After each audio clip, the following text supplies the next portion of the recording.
Hi friends! Welcome to సౌదీలో Andhra family. అందరూ ఎలా ఉన్నారు? ఇలా మాట్లాడి మీతో చాలా రోజులైందండి. సో, ఈరోజు నేనైతే మటన్ కీమా చేస్తున్నాను. ఎలా చేస్తున్నానో చూడండి. మటన్‌ని మంచిగా వాష్ చేసేసుకొని, అందులో 1 స్పూన్ ఉప్పు, హాఫ్ స్పూన్ పసుపు, హాఫ్ స్పూన్ కారం, అలాగే హాఫ్ స్పూన్ అల్లం వెల్లుల్లి పేస్ట్ ఇవన్నీ వేసి బాగా కలిపేసి, అందులో తగినన్ని వాటర్ పోసుకొని, మూత పెట్టి స్టవ్ మీద పెట్టి 8 విజిల్స్ వచ్చే వరకు ఉడికించుకోండి.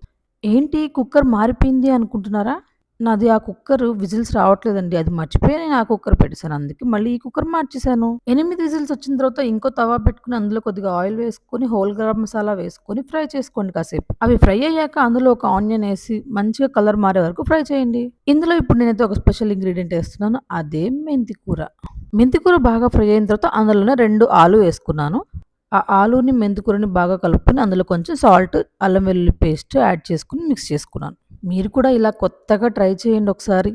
ఆలు వేసిన తర్వాత కాసేపు మూత పెట్టి మగ్గించుకొని ఒక 5 మినిట్స్ తర్వాత మళ్ళీ మూత తీసి కలుపుకోండి ఒకసారి. ఆలు 80% కుక్ అయిపోయి ఉంటది. అప్పుడు అందులోకి టమోటా యాడ్ చేసుకోండి.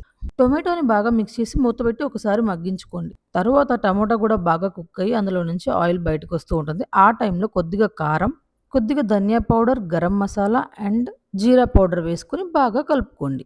ఆ తర్వాత మనం ముందుగా ఉడికించుకున్న మటన్ కుక్కర్ ప్రెషర్ అంతా పోయిన తర్వాత మూత తీసి ఆ కీమాని అందులో వాటర్‌తో సహా మన ప్యాన్‌లోకి షిఫ్ట్ చేసేయండి. కీమాని, ఆలు మెంతికూరని బాగా మిక్స్ చేసేసుకోండి. ఇంకా స్లోగా మీడియం ఫ్లేమ్‌లో వాటర్ మొత్తం ఎగిరిపోయేంత వరకు కుక్ చేసుకోండి.